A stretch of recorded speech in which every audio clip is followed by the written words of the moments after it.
Welcome back to the Lydiest podcast. Number one Lydiest podcast on the App Store. And oh my God, did you see those philosophy charts climbing up rapidly? Woo! Yes. And also, it's not on the App Store. My name is Campbell Walker.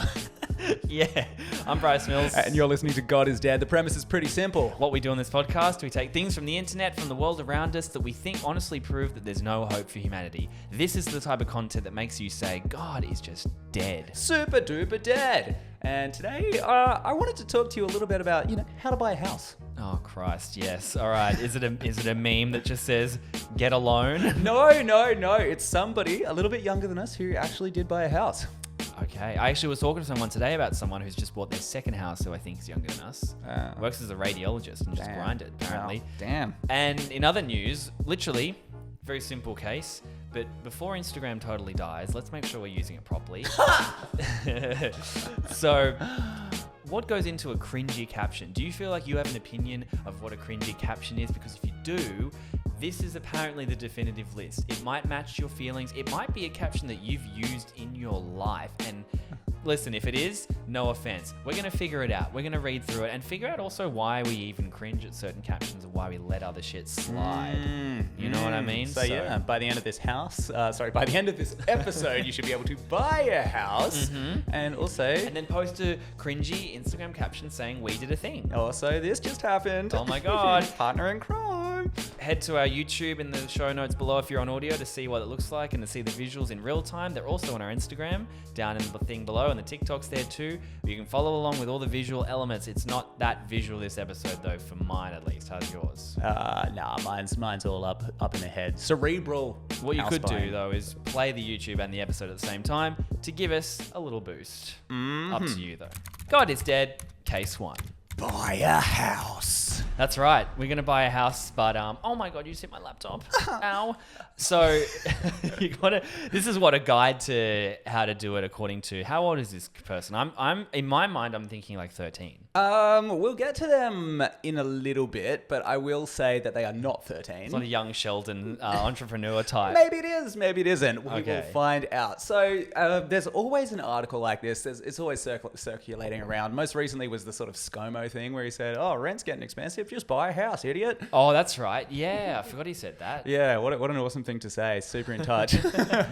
Basically, contextually, if you have been sleeping under a rock, or if you are, I just don't think any of our listeners are super duper rich, but if you are, then maybe you don't know this. Houses, super freaking expensive. If you're born pretty much after 1985, it's going to be really, really hard to get in. Yeah.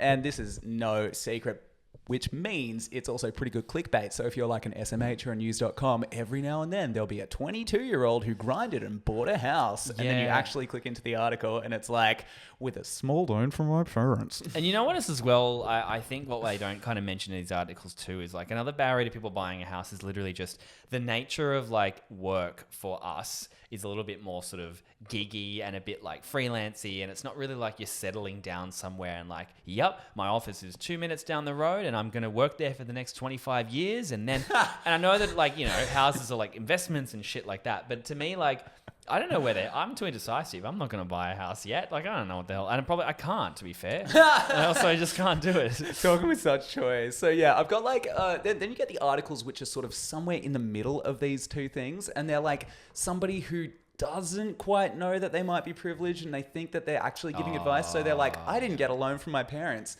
but I did do this one small thing. So here's a decent example just to sort of illustrate that point.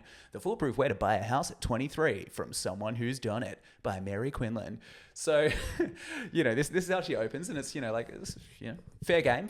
Yeah. There's a lot of talk about housing affordability at the moment. It's making me feel a bit uncomfortable because I've already managed to get into the market. Apparently, it's really hard for young people to buy a house, but I didn't find it that tricky. So I thought I'd share some tips on how to buy your very own house at 23. Because you guys just haven't read the right book. Yeah, That's literally. Okay, put a pin in that because I am going to circle back to books. Okay. So this is not the case. This is kind of like my entree. This is sort of, these are the oysters that come out before the gigantic king crab. Yuck. So her first rule, this is Mary Quinlan's first rule to buying your house at 23. Yeah. Get on with your parents. Oh, fuck yeah. Yeah, there it is. Hell there yeah. it is. Now, look, when I read this, my cynicism flared up and I'm like, because they have money. Yeah, but, I thought that too. But, it's, I guess, like, not as conceited. It's still super duper conceited. This is possibly the most important step. In order to save up money for a deposit, I had to live with my parents until I was 23. Oh, yeah. Okay, cool. Yeah. But Still, that's like barely available to anybody. yeah, if you want to, if you're chasing a dream that's interstate, if you're chasing a dream that's an hour drive away, 2 hours away. Parents just move, or if they're just not sustainable parents, or if don't one get of along them with your dies, parents, or if one of toxic them just household. leaves you.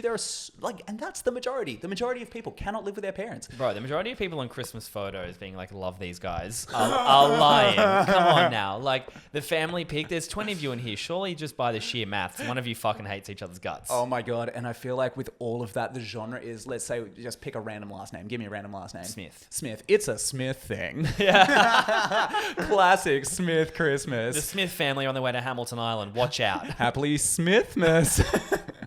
Happily. Smith gang. Yeah, Smith gang. Yeah.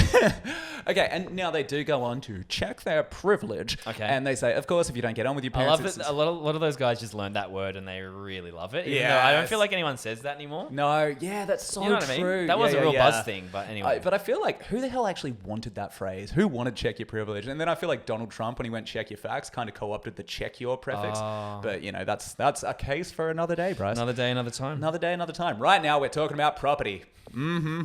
All right, so yeah, she goes on. Of course, if you don't get on with your parents, it's going to be a bit of an issue. If you have different political views to them, for example, this could be challenging if you're gay and they won't support you, or if She didn't need to mention any of that. It's just like you get along with them or you don't, and there's multitude of reasons. She didn't have to be like, hey man, here's why they might hate you. It's like, yeah. Okay, so let's say when you were 17, you took their car out one night, you were blind drunk and you wrote it off, but that car actually meant a lot to your parents. If you're in that boat, you're out of yeah. You can't do it. Your parents might have had a dream for you to be an author one day, and then you decided that you liked maths a lot more, and then they actually might resent you for that. And if that is you, then keep reading. I know, and it's like, I don't know what it is, but for some reason, the idea of having different political views coming first in that list as to why For I your can't parents, yeah, what the hell? live with my parents. It's like, oh, maybe. I mean, it depends what she means by political. But I mean, like, what that implies is that I might have like a bit of a choice over living with them. Like, maybe I need to check my privilege, and I've never had truly diametrically opposing political views to my parents. Yeah. My parents, who definitely couldn't have put me in a house. Yeah. And that's the most I'll ever talk about my family on this pod. Oh, man. All right. We're definitely not posing with the family Christmas photo. Let's put it that way, both of us. Yeah. A family group chat's a foreign concept to the both of us. Let's put it that way. Oh, that's funny. Yeah. Okay. So now we get... What was it that you mentioned before? They read the right book? They read the right book, yeah. So there is a book. So there are so many property books. Right now, for the past, call it 5-7 years, what's the big book that's been in everybody's pockets? The big property book for Australia. I'll give you a hint. He doesn't wear shoes. Barefoot Investor? There it is, Oh, is that baby. about property? Yeah, by Scott Pape. Yeah, man. I didn't read that shit. Look, it blew up for a reason. It's like a pretty decent guide to... It's not necessarily about property. He does talk about buy your own property. Yeah. But, it's mostly about financial management and, getting out of debt. And, cool. All power to him. It's a good read. Sweet. Why is he barefoot?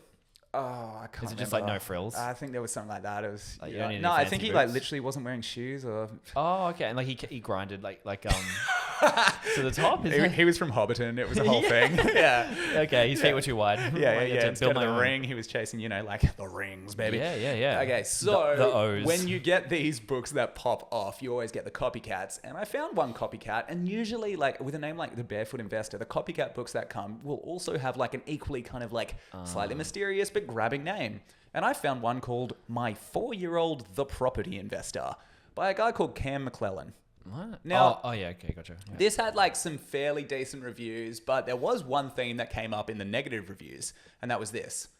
So this book, it sounded like a lot of advice came from a position of privilege where they have access to certain resources and being able to tap on past experience of experienced property investor relatives. This may not be accessible to everyone.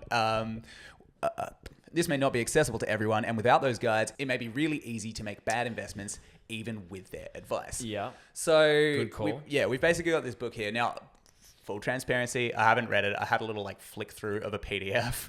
But so I don't know if this is true. It does seem to come up a lot in the negative investments. Now, the reason that I'm saying that is because then we dig into who Cam McClellan is. Now, Cam McClellan is quite proud of his property ownership. to the point where he even will do like press releases about like property buying sort of things. Property investing is kind of like his personal brand, right? More like press releases about like a new fact in the market or a new like release of like a PDF or a book or like a tip or something. Press releases about his children. Oh, the 4-year-old? No, not quite the 4-year-old. Now we're talking about a 6-year-old. How old's he now? 6. All right. So here is... Oh, man. Okay. Here's the headline that we are going to be dissecting. Our 6-year-old bought a house in Melbourne. Tell me what you think we're going to read in this article. I mean, a house in Melbourne, I don't know what it's like for real, but like a capital city like that in a big city, you know, big state, Victoria. Yeah, we're talking like 7 figures for... Yes. You got to be right. Yeah. Depending on the suburb. Like, fuck me. I don't know, there's differences, I'm sure, but like, I'm thinking, you know, like, yeah, you know, you're sort of looking at $1 million plus. What did the 6-year-old... I honestly can't fathom how a 6-year-old even wants to do that. Like, is it... That's the thing, is they're always like, these guys are always like, actually, I'm not forcing him. Like the guy we had a couple of episodes ago with the son. It's like, he's 13, but he actually wants to do this. Yeah. And he's still a kid. He plays video games. It's still a kid. But like, because number one rule for being a parent is let them have fun. My kid that's trying to be an elite football player, he wants to. And that might be true in a lot of cases. But I don't know, the 6-year-old wanting to buy a house, where does that itch come from? You know what I mean? Like, it's a very adult itch. It is an adult itch. Now, it comes from the parents. So Cam McClellan and his wife Felicity. So Cam and Felicity, which kind of already like spiked my attention. If you don't know, my wife is named Felicity and I am named Cam. First W drop on the pod too. Show 'em the ring. Yeah, I got my bling on. Yeah, back to Hobbiton with that comment. But I'm visible, baby. I'm married. I'm a married man. Damn, the wife dropped. Yeah, wife dropped. New wife just dropped. Your wife just dropped. Yeah. You cop? Yeah. Did you cop the new drop? Did you cop? Yeah, it's totally shadowed by like, you know, Gunner. But oh man, did the bots, like there was bots when the drop happened? So a bot got your wife before you did. A bot married your wife before you could. Bro. Sneaker bots. Sneaker bots. All right, so Cam and Felicity, not me. Cam McClellan and Felicity. I also have a friend called Cam McClellan. It gets really confusing. But they've got You're very attached to this case. Yeah, I know. So they've got a bunch of kids. They've got Hannah, Gus, Lucy, and Ruby. Now, Ruby is the 6-year-old in question for this article. Ruby is the 6-year-old who bought a house. Okay. Now, firstly, before we get to how Ruby bought the house, I just really want to discuss how Cam McClellan bought his first house. So he did something. He's 47 and he bought his house 20 years ago. I'm just going to say this. Wow. Anyone who's proud of that needs to remember that the housing market has increased on average in all places by about 400% in Australia since then. Yeah. That's a lot of money, man. He was in while it was a good time to be in. While it was a great time to be in. But he was only 27. I know, no, he's only 20. So, you know, like, what? And like, but like, there's a bit of ego to it. He's like, this is no mean feat considering how tight money had been for me growing up. There were times when I heard my parents ask whether they should buy the milk or the bread because there wasn't enough money for both. Uh-huh. And I'm like, Sounds tough. Yeah, it sounds tough. But like, we've all got poor stories. Like, well, not any of these guys that you've mentioned so far. Like 23-year-old. I don't know why I'm so eager to invalidate this guy. Yeah. I'm like, well, I came home and mum sold the furniture. Yeah. That's a true story. And that was all of us. No, you know what? That was to eat food. Yeah, no, I feel that. Like, I see where you're coming from. Like, what you're saying is everyone made sacrifices. Everyone, yeah. kind. Not everybody, but like 90% of people. That's quite an extreme one, though, that he's alleging. Yeah, which is cool. Because the idea is like the milk and the bread are the building blocks of a diet. What the hell? You have to choose between them? I don't know. Maybe it's my pet hate when like a white person from Australia tries to narrativize their own poor come up. And like, I know that I'm making fun of him by trying to also sound like less rich than him. So I'm aware that I'm like also guilty of this right now. But like, oh man, like more than 1 billion people living on less than $1 a day. Must we really give this guy our sympathy? Anyway, sorry, my anti-elitism is it's to inspire. Shining. It's to inspire. It reminds me of that Shark Tank guy who's like, it's great that people are in poverty because then they can be motivated. Now, I'm not saying Cam McClellan is that conceited. I'm sure he's a freaking lovely dude. Cam, if you're listening, well done, man. Well done. It's a Cam thing. Whatever. How fucking ever. Here's here's the thing. This is how Ruby, the 6-year-old, bought her house. So you have to scroll a little bit into the thing. And he's like, firstly, the kids did chores. So one of the things that they did, they would help their dad pack, like some of the books. The books, that was these best-selling, 4-year-old property investor books. Okay, we all know, though, that fine motor skills in a 6-year-old not ideal. So what's the chances that she was doing it in a way that didn't need to be edited later? You know what I mean? Yeah, and so... But packing a book is probably quite a teachable skill. Yeah, it is. And You just did it. You just did it a ton. Yeah, You reckon you could have given it to a 6-year-old to help? Frickin' oath. And in 6 years, I will be asking my daughter to do the same. However, he paid his daughter for this task. Like, over the course of her chores, she earned $2,000. Now, Bryce... She's on a great salary then. Did you ever get pocket money as a kid? Oh, sort of sporadically? Sporadically and certainly not. Like, I was one of those kids that was surprised when my friends would get, paper from the Tooth Fairy, like $5 plus. It was always like you hear kids like $50 in the Tooth Fairy, and like I'd be like getting 1 or 2 or 50 cents or something, In our class, he was the note guy. Yeah, and crazy. Everybody loved inviting him to his birthday to his birthday party, because you always knew that David Schrebel's parents would get you a good gift. Yeah, that's smart. Man. I mean, yeah. So look, I wasn't getting mad pocket money for sure. All right, but you weren't getting $2,000. No, don't. All right, so $2,000 is one thing. Now, here's how it works. Basically, Ruby does a couple of chores, gets $2,000, and here's the plan from the parents. Hell, man. Once each child has saved $2,000, we pay the rest of the deposit on the $671,000 property in Klein. Well, since you've shown that you've applied yourself to the tune of less than 1% of the total value, we got you. Don't worry, kiddo.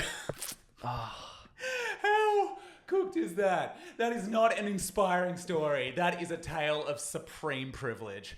Final judgment. If you've never listened to the podcast before, this is the part where we ask, does the content that we have reviewed, does it prove that God is dead? Bryce, is God dead here? Well, yeah, like it really ties into a lot of things that are already wrong with the internet, and one of them being how easy it is to get swept up in hustle culture and like boss culture and CEO culture. And like, how many times have you kind of read something where it's like, oh God, the amount of, I literally came across the other day, and I want to say this really kindly, okay? I really don't want this to be a thing, and it's not a thing. So Bryce is starting beef. Don't try and look for it. Like, please don't. These kids, I fucking respect that they're on their own like wave and they're trying their own shit and they're doing something. And at 17, I was too scared to try my own shit like that. And I really think they're going to be great when they're older. But I found this TikTok account where it's these 3 boys who are like in high school talking about like success and like mindset and wanting to be something big and whatever, and they're just doing oh my God, what was the phrase again? Oh, the one that I sent to you. Was it like catchphrase wisdom? It was, oh my God. Soundbite wisdom. Soundbite wisdom. Yeah. So, because I sent it to Cam and I was like, this is kind of funny. Like, I don't even want to say what they were saying because people might try and find it. So basically these kids are talking in soundbite wisdom, and which is basically what happens when you've listened to a lot of sort of Gary Vee or Joe Rogan and you've internalized the words that they're saying, but not quite the message because you don't have the experience to say it. Yeah. So it's things like you just got to put in the work. Or people don't understand. People our age are out there partying, and I just think like they actually should be more ambitious, and it's kind of this thing where with perspective you go, well, fuck, man, like partying is actually almost, I would almost argue I would rather a kid be out there at a party than studying, like not for exams, but let's say this kid's trying to study the stock market or something. It's like you might learn more about interpersonal relationships, and like for a lot of jobs, it's how you're acting in the office that kind of gets you the promotion, not what you know about the exact art of it and the science of it. Of course, it's a fine balance, and I'm not saying that's like a 50-50 thing or whatever, but you're like endorsing drugs. Yeah, I want these kids to get fucked up and drunk and have sex. I don't. I just think like there's actually really valuable shit you can learn from making mistakes and being safely making mistakes and like going out and meeting new people and doing all those things. And these kids will figure that out, and it's all good. They'll be sweet. But like that is the slippery slope where, the 6-year-old that bought a house, who's to say that another 6-year-old doesn't read that. I'm joking, but like, and it's like I could do it, but no. Yeah, it feels like it feels like the furthest end of this sort of like insult of property. Yeah. You know what I mean? I feel like this is the hyperbole of like how people complain about the property market. Right. It's like, yeah, before any of us even have a chance, there goes another house into this generationally wealthy family. And they're trying to write it off as though the 6-year-old did it in order to sell more books wherein they exploit the 4-year-old. Like, I don't know. Maybe I'm being way too cynical on what's probably just like a... No, it's frustrating as fuck. Like it's twist on the property freaking shtick. Is it just frustrating, or is it God is dead? I think it's frustrating because it's the press release. You know? I think it's frustrating because it's the headline that goes around the internet. Yeah. And I think it's frustrating because it puts a target on this girl's head. Do you know what I mean? So like, while you and I both know that the parents' aims here are to build generational wealth and, you know, have like a good life, I cannot, you know, in any good conscience criticize anybody trying to get money. Like, that's not you, that's the system. Don't have the player, have the game, right? Yeah. However, the fact that they're using their child as a vehicle to sort of like say, hey, we're the property people, and hey, like, look at us, and hey, buy my book, I really don't like that. Because that kid is a person, that kid has to grow up, that kid probably at some point, I don't know. Well, that kid might even. I mean, we're speculating a bit too much here. A bit of bullying, and maybe even like they'll feel the pressure to kind of carry on the family legacy because they were a face of it as a kid. That's a huge reach, but you never know. Intense guilt that comes with people who were rich but have a conscience. Like, I feel like that'll happen to her.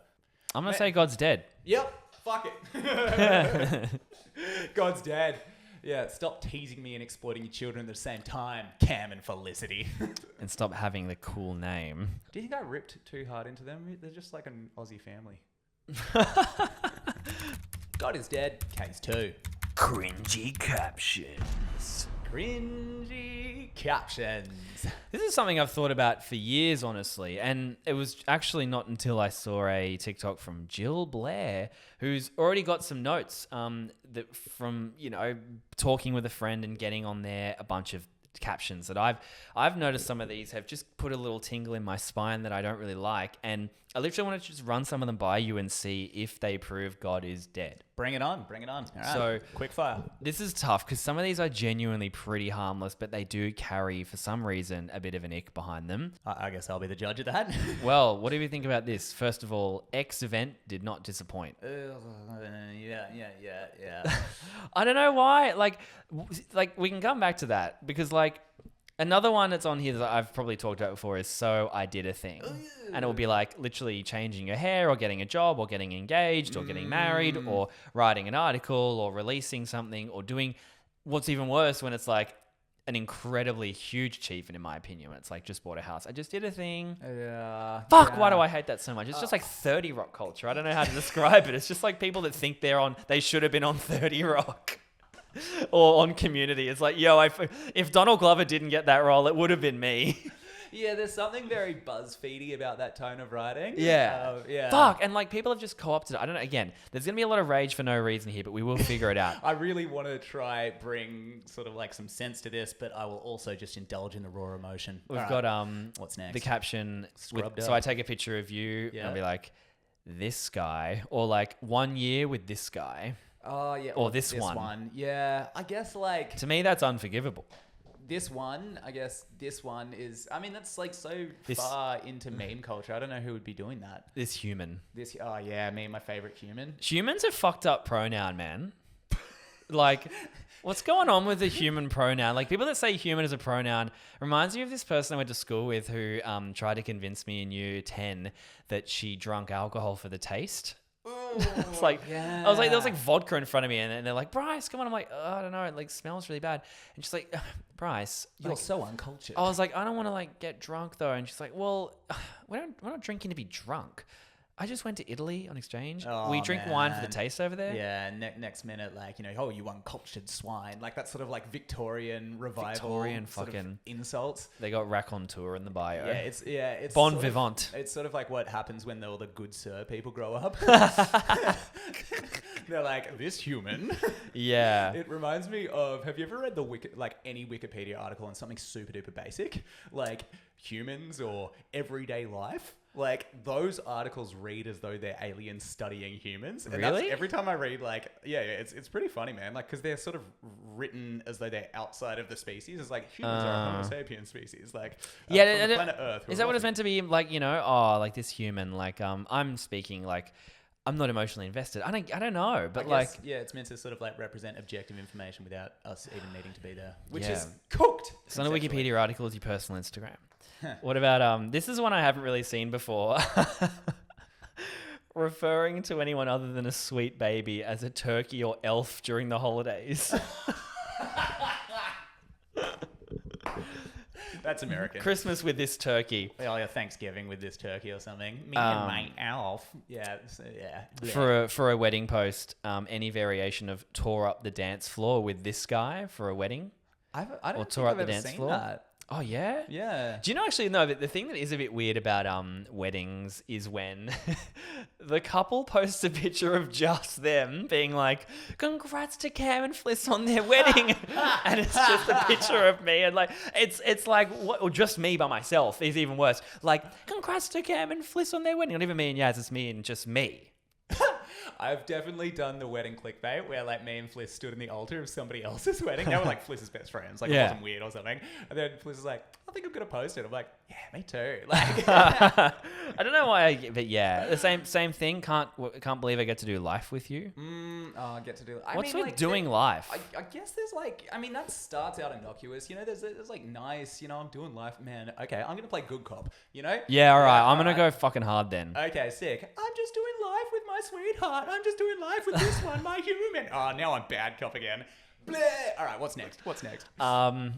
There's any variation on clear eyes, full hearts, can't lose. I don't really know about seeing that one That much. feels like a shit version of what's that one? It's like one boo, no X. Like oh, small circle, good sex, no stress, like one boo, no X, like small circle, big check. small circle, big check. Yeah. People unironically wear that shit, and I get it served as an ad sometimes. It's from a shop called Culture Kings, who you can get a fucking haircut there, and they're like, there's Culture Kings is this shop. It's called a fade, bro. Oh, bro, you can get a fade at Culture Kings, Yeah, and that's it's sweet. a That's shop. Dope fade. It's a shop in Australia where the video is it's always like Migos are arriving in a Lambo, and you can like play. Like, you can sit there with Migos. There was one time... and it's usually like 20 white 18-year-old boys. going, yeah. Yeah. There was one really funny thing I kept seeing for them, and this is a little off topic, but it was for the Boxing Day sale they were trying to promote. And it was this crowd of boys outside of Culture Kings going, Boxing Day, Boxing Day, just chanting Boxing Day. But then what was really weird about it, I kept seeing it and being obsessed with it and kept watching it. Then my friend pointed out that if you look closely, their mouths aren't moving. Oh. So they've subbed in the Boxing Day audio into this crowd. And the Culture Kings do the very much like the ads are... There's two angles for Culture Kings ads, right? There's either... And dope and fresh. Final Judgment, God is dead on fucking Culture Kings. I've always hated it. It's like the two ads for Culture Kings are like a guy, what's up? We got this sale on these mad snapbacks. If you want to look like this freaking cool rapper, you just have to get here and do this snapbacks 50% off. But then... like Gen X rap enthusiast Harvey Norman. Yeah. And then the other version of it is like a really good looking girl being like... I would totally fuck you if you wore this like hat, pretty much. Like, and both work on teens. Like, yes, I need this. Yeah. Oh my god. So and you can like shoot hoops, and sometimes if you get 3 in a row, you win sneakers. Dude, it's like an AI went on like the complex Instagram and spat out a shop. Yeah, totally, very complex. And also, there's really funny promos for it. Like, it'd be like, I keep thinking like they had Juice WRLD come there, but I'm not going to say Juice WRLD because, of course, let him rest in peace. Yeah. I know definitely Denzel Curry went there, but he lost his voice, so he like was just sitting there plugging his phone into the speakers and like playing music and doing this. But then Lil Yachty's been there, and I believe Drake has been there, but Lil Yachty was there, and I know when like they show the basketball, I'm sorry, but like when you're in a fucking indoor little mini basketball court in a fucking clothing shop, you're not getting crossed up, right? And what I mean by getting crossed up is like, it was like one of the rappers was like doing a move and one of the customers like fell over because they were so intensely trying to guard them, and then they got crossed up and tripped up and they went, whoa, like this. I'm sorry, but someone clearly went to that kid, I'll give you a fucking snapback if you pretend to be crossed up by Lil Yachty. Like, anyway, I really hate Culture Kings, so that's just a side note. Nice. Okay. Now you also hate captions. I hate captions. Maybe that's a separate clip, the Culture Kings Yeah, thing. maybe Bryce just hates stuff. You know what? I hate it too. Okay, let's go. Let's go. One that I really can't fucking handle is find a person that looks at you like X looks at X, for example. Oh, like my dog looks at Or sex. like I look at this coffee. And you know what I've noticed with half of those posts? They're just looking at it with a plain expression. But they've actually, instead of the expression, they've gone for the I'm looking at something. And I want to post a picture of me, but I'm not looking at the camera. What can I do? I'll go, I need to jazz it up with a bit of humor. look at get someone who looks at you like I'm looking at this taco. Yeah. Yeah. Fucking taco culture. Yeah, no, I see what you mean. I mean, I just feel like we're roasting like captions from the tube. It's probably Chugi just shit in general. Low quality pic, high quality person. Yeah. Like, if you didn't post on Instagram, did it even happen? Oh, that's boomery. Yeah. What about felt cute, might delete later? That's actually pretty common. Yeah, but I feel like that. I don't really care about that one. Well, that one got co-opted by edgelords in the coolest way ever. Yeah, we're fine with that. Yeah, felt blank might delete later. What about so this happened? Oh no. That's just the same people that tell you at the year 10 party that they drink vodka for the taste. So this happened. So this happened. My Rick and Morty marathon just happened. I'm Motherfuckers. sassy. Yeah. I'm a little sarcastic and sorry if I smell like whiskey. Yeah. I've been drinking. What? You're only 17. I know. Dr. House. Yeah, that was like... I never watched that show, but I know exactly what... That was probably the first fucking version of that. I feel like it's, the rise of the American anti-hero or the genius who comes in to save the day and everybody hates, but god damn it, do I respect him. Yeah. And it's, I don't know. Like, that was the worst thing to happen to TV. That freaking archetype getting so popular. Because then next minute... Every freaking like nerd who's worth their weight in arrogant gold is like, and I'm a nerd, I'm arrogant, but I ain't them. Yeah, me too. And just one more. I'll add a bonus one, but there's love you to the what and back, Pluto, the moon, the grocery store, whatever it is. Like love you to the moon and back, or the grocery store, or Pluto. Oh, grocery store is a nice twist on that theme. What isn't though is like stuff that you could just say to them. Yeah. I'm not expressing my shit in my captions. I'm expressing my shit in cards and like with like messages, or even God forbid with my own fucking voice in real life. You know what I mean? Yeah. I mean, that's just a flex. It's literally just a flex. You're just dunking. Yeah. What's even worse, when back in the day people used to just post on someone's Facebook wall to show off, like it would be like, oh, there's this really cool new song by a guy called Sufjan Stevens. I'm just doing my homework. You should check it out. And it's like, that could have been a message, but you wanted everyone to see it. So anyway, are we being too mean, or is it truth? God is dead. Final judgment. So Cam, I know that you're the YouTuber with the nice videos. So No. I am a multi-dimensional human being, Bryce. No, I know that for sure. So I guess this is where maybe some of your fans, will they be shocked? Are we saying God is dead in the case of these allegedly cringy captions? I think what we need to first discuss is why these captions come about. So there's a few forces that are going on. So firstly, there's one that you identified is in the fact that this isn't a message from me to you. This is a message about you, but mostly about me to the world. Yes. And because it's to the world, that little thing kicks in where everybody's kind of got to be their own PR agency. And so they're like, well, how would I like to come across? And then you consider all these variables. And maybe the people who were posting these captions, maybe they don't come across like this, but maybe their sort of PR shit's broken, or maybe they've got like a weird friend who still follows them and they're like, oh, I don't really want to be edgy, or a mum who checks their Instagram for some reason. They're like, I'm just going to go with vanilla. So that's our sympathetic sort of like take in the fact that they're just like, oh, look, I just want something fun. Here's some humor in a can. Basically like the Instagram equivalent of pineapple on pizza chat. Yeah. And then just chuck it there and be like, oh, this is technically humor. Yeah, I'm technically funny if you really think about it. Well, it reminds me of like, do you remember the sort of like deep fried meme era of like maybe 2018, 2019? Yeah. I feel like it was just a bunch of 12-year-olds who were drawing from like one of 20 images, and those images would be like Peter Griffin, Garfield, like the B Sonic. emoji. Yeah, and it's just like the more of these that are in Lord here. Farquhar. Yeah. And then just like, you know, like pick a slur, just chuck Yeah. a slur in there, right? Yeah, and they're like humor, and I'm like, it's more like a collage, Yeah. you know, than it is humor. And so like I think what sort of annoys me maybe with the captions, and this is where God is dead, is it's hack. Like it's just copy paste. Yeah.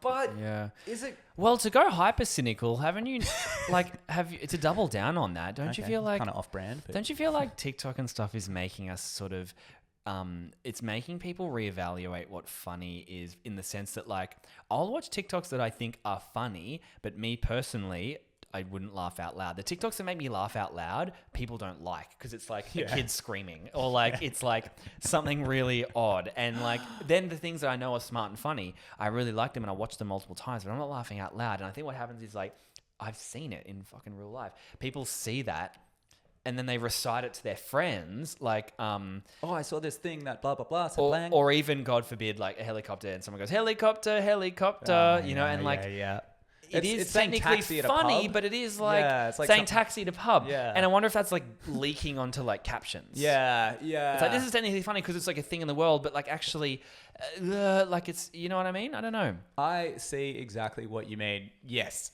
Is it kind of related to that? Is that a lead? Am I onto something here? I think you are, and I think there's a really good distinction between what is funny and what is like technically funny. So where you're like, yes, that has all the makings of a joke, or something that is genuinely unexpected and gives you like a laugh response. Yeah, I guess all of these captions are just sarcasm, which is technically funny. Okay, you know what I mean? Which is so cooked. So like, I watched this video essay last night from a guy called Patrick CC. I don't know if you've ever seen his stuff. No, and basically he talked about the rise of like 2018 clout culture on Instagram. Oh, like Rice Gum Face Banks, Alyssa Violet, Jake Paul. Yeah. And so like some of the things that he was talking about was when Viners moved to Instagram and tried to make Instagram comedy, quote unquote. Yeah. And he was like, you know, yeah, and basically it was like relatable, and it had like the slam sound effects, and you know, it just wasn't the song that is literally what's happening. So it's like when your virgin friend gets fucked at the party, and then he walks out of the door and it goes, I just had sex. And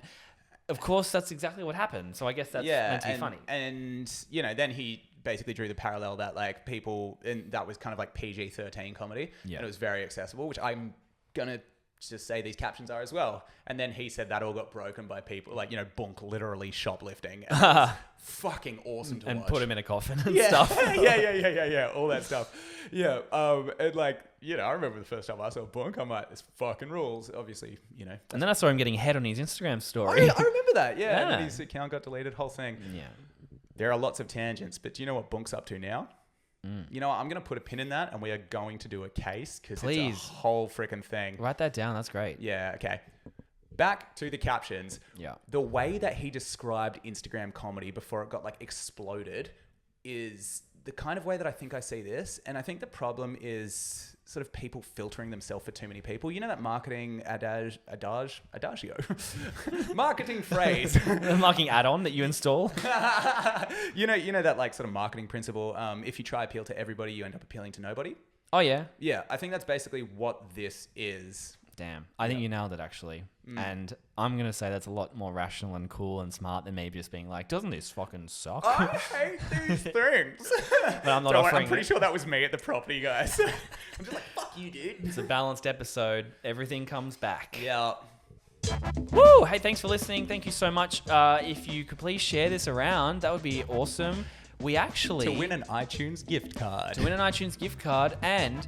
We are actually going to make a lost episode and put it only on cassette. And you can only buy that. That's the real thing. It's going to be the most gnarly episode we've ever done. Think of it as like a Patreon, but one-off. Yeah! And you also need a tape player. You need a photo tape player, but that's not too bad. Love you. Love you. Case closed.